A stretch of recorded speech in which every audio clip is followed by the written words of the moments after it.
اعوذ باللہ من الشیطان الرجیم بسم اللہ الرحمن الرحیم السلام علیکم ناظرین محترم، پل صراط پہنچنے کے لیے کن کن مراحل سے گزرنا پڑے گا، پل صراط کا سفر کتنا ہوگا اور لوگ پل صراط سے کیسے گزریں گے، اور پل صراط سے گزرنے کے بعد کیا کوئی اور مقام یا پل ہوگا جس میں تمام انسانوں کو ایک دفعہ پھر روک لیا جائے گا۔ ان تمام تر سوالات کے جوابات قرآن و حدیث کی روشنی میں ہم آپ کو بتائیں گے، لہٰذا آپ سے درخواست ہے کہ ہماری اس ویڈیو کو آخر تک ضرور دیکھیں۔ ناظرین پل صراط پہنچنے کے لیے انسان کو قیامت کے دن جن مراحل سے گزرنا پڑے گا ان میں سب سے پہلے قبروں سے اٹھایا جانا۔ ناظرین محترم، جب قیامت برپا ہوگی تو سب مردے اپنی اپنی قبروں سے زندہ کر دیے جائیں گے۔ اللہ تعالیٰ فرماتے ہیں، پھر بے شک تم قیامت کے دن زندہ اٹھائے جاؤ گے۔ سورہ المومنون۔ تمام انسان ایک ویسی میدان میں اکٹھے کیے جائیں گے۔ سورج بہت قریب ہوگا، ہر کوئی اپنے اعمال کے مطابق پسینے میں شرابور ہوگا۔ اس دن اللہ تعالیٰ ہر انسان سے اس کے اعمال کا حساب لے گا۔ نیک لوگوں کو ان کا اعمال نامہ دائیں ہاتھ میں دیا جائے گا، جبکہ بدکاروں کو بائیں ہاتھ میں یا پشت کے پیچھے سے دیا جائے گا۔ اس کے بعد نیکیاں اور برائیاں ترازو میں تولی جائیں گی۔ جس کی نیکیاں زیادہ ہوں گی وہ کامیاب ہوگا اور جس کی برائیاں زیادہ ہوں گی وہ نقصان میں ہوگا۔ نبی علیہ الصلوۃ والسلام کے امتیوں کو حوض کوثر سے پانی پلایا جائے گا۔ ناظرین محترم، پل صراط جہنم کے اوپر بچھایا ہوا ایک نہایت باریک اور تیز پل ہوگا جسے ہر انسان کو پار کرنا ہوگا۔ حدیث میں آتا ہے کہ یہ پل بال سے زیادہ باریک اور تلوار سے زیادہ تیز ہوگا۔ نیک لوگ روشنی کے ساتھ تیزی سے گزر جائیں گے، بعض لوگ آہستہ آہستہ گزریں گے، کچھ لوگ پھسل کر جہنم میں گر جائیں گے۔ نبی علیہ الصلوۃ والسلام اور دیگر انبیاء کرام اور اولیاء اللہ کی سفارش سے بعض گناہ گاروں کو جہنم سے نکال لیا جائے گا۔ ناظرین محترم، جو کامیاب ہوں گے وہ جنت میں داخل ہوں گے اور جو ناکام ہوں گے وہ جہنم میں چلے جائیں گے، سوائے ان کے کہ جن پر اللہ رحم فرمائے۔ ناظرین محترم، یہ تمام مراحل قیامت کے دن کے اہم مراحل ہیں جن سے ہر شخص کو گزرنا ہوگا۔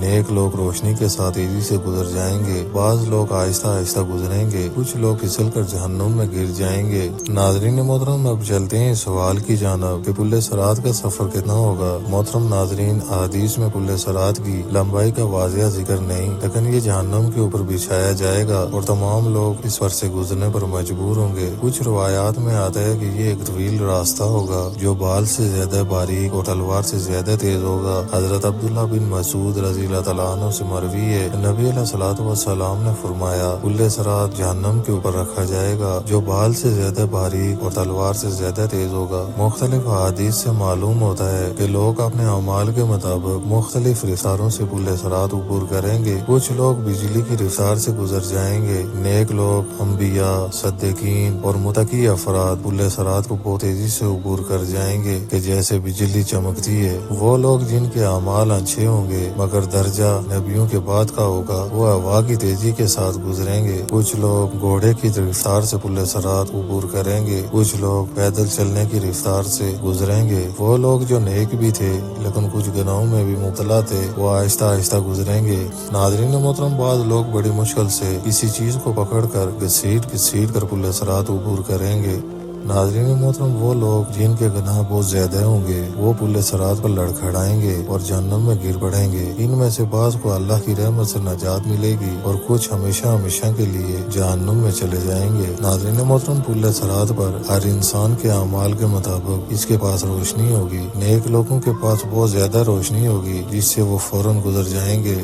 کچھ لوگوں کی روشنی کم ہوگی اور وہ آہستہ آہستہ گزریں گے۔ منافقوں اور گناہ گاروں کی روشنی بجھ جائے گی اور وہ جہنم میں گر جائیں گے۔ حدیث میں آتا ہے کہ پل صراط کے دونوں طرف جہنم کے کانٹے اور لوہے کے پنجے ہوں گے جو گناہ گاروں کو پکڑ کر جہنم میں کھینچ لیں گے۔ ناظرین، اب چلتے ہیں سوال کی جانب کہ پل صراط کے بعد لوگوں کے ساتھ کیا معاملات پیش آئیں گے۔ ناظرین محترم، جب لوگ پل صراط کو عبور کر لیں گے وہ جہنم کے خوفناک منظر سے نکل جائیں گے اور جنت کے قریب پہنچ جائیں گے۔ حدیث کے مطابق کچھ نیک لوگ جہنم میں گرنے والے مومنین کی سفارش کریں گے اور اللہ تعالیٰ اپنی رحمت سے انہیں جہنم سے نکال کر جنت میں داخل کر دے گا۔ جنت اور جہنم کے درمیان کنترا ایک پل یا مقام پر مومنین کو ایک دفعہ پھر روک لیا جائے گا جہاں مومنین کے آپس میں حقوق کا فیصلہ کیا جائے گا۔ اگر دنیا میں کسی نے کسی پر ظلم کیا ہو تو وہاں پر بدلہ دیا جائے گا تاکہ کوئی جنت میں کسی رنجش کے بغیر داخل ہو۔ نبی علیہ الصلوۃ والسلام نے فرمایا، مومنین پل صراط کو پار کرنے کے بعد ایک اور پل پر روکے جائیں گے جہاں ان کے آپس کے مظالم کا حساب ہوگا، یہاں تک کہ وہ مکمل پاک صاف ہو جائیں گے اور انہیں جنت میں داخل ہونے کی اجازت مل جائے گی۔ ناظرین محترم، جو لوگ کامیابی سے قنطرہ سے بھی گزر جائیں گے وہ جنت کے دروازے پر پہنچیں گے۔ جنت کے دروازے کھولنے کا شرف نبی علیہ الصلوۃ والسلام کو حاصل ہوگا اور سب سے پہلے آپ علیہ الصلوۃ والسلام جنت میں داخل ہوں گے۔ مومنین جنت میں اپنے اعمال کے مطابق مختلف درجات میں داخل ہوں گے۔ قرآن کریم میں اللہ تعالیٰ فرماتے ہیں، اور جو لوگ اپنے رب سے ڈرتے رہے اور انہیں گروہ در گروہ جنت کی طرف لے جایا جائے گا، یہاں تک کہ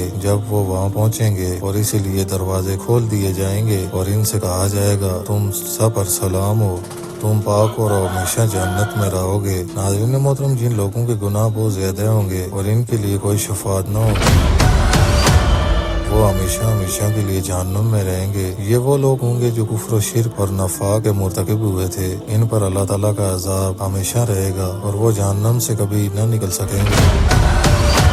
قرآن پاک میں ارشاد ہے، بے شک جنہوں نے کفر کیا اور ہماری آیاتوں کو جھٹلایا وہ جہنمی ہیں اور وہ ہمیشہ اس میں رہیں گے۔ ناظرین محترم، جنت میں داخل ہونے کے بعد اہل جنت کو وہ سب نعمتیں دی جائیں گی جن کا وعدہ اللہ تعالیٰ نے کیا ہے، جیسے کہ نہ ختم ہونے والی خوشی، ہر طرح کی نعمتیں اور لذتیں، خوبصورت باغات، نہریں اور محلات، اپنے محبوبوں سے ملاقات، اور سب سے بڑی نعمت اللہ تعالیٰ کا دیدار ہوگا جو سب سے بڑی سعادت ہوگی۔ پل صراط کے بعد نیک لوگ جنت کی طرف چلے جائیں گے اور برے لوگ جہنم میں چلے جائیں گے۔ مومنین کو جنت میں داخل ہونے سے پہلے قنطرہ پر ان کے باہمی معاملات کا فیصلہ کیا جائے گا۔ جنت میں داخل ہونے والے ہمیشہ ہمیشہ کے لیے اللہ کی رحمت میں رہیں گے، جبکہ جہنمی ہمیشہ کے لیے عذاب میں مبتلا رہیں گے، سوائے ان کے کہ جن پر اللہ تعالیٰ رحم فرمائے۔ اللہ تعالیٰ ہم سب کو پل صراط آسانی سے پار کرنے کی توفیق دے اور جنت الفردوس میں داخل فرمائے اور ہمارا خاتمہ ایمان کی حالت میں فرمائے۔ امید ہے ویڈیو پسند آئی ہوگی۔ ویڈیو پسند آنے کی صورت میں اپنی رائے کا اظہار لازمی کیجیے۔ ملتے ہیں کسی نئی ویڈیو میں، تب تک کے لیے السلام علیکم ورحمۃ اللہ وبرکاتہ۔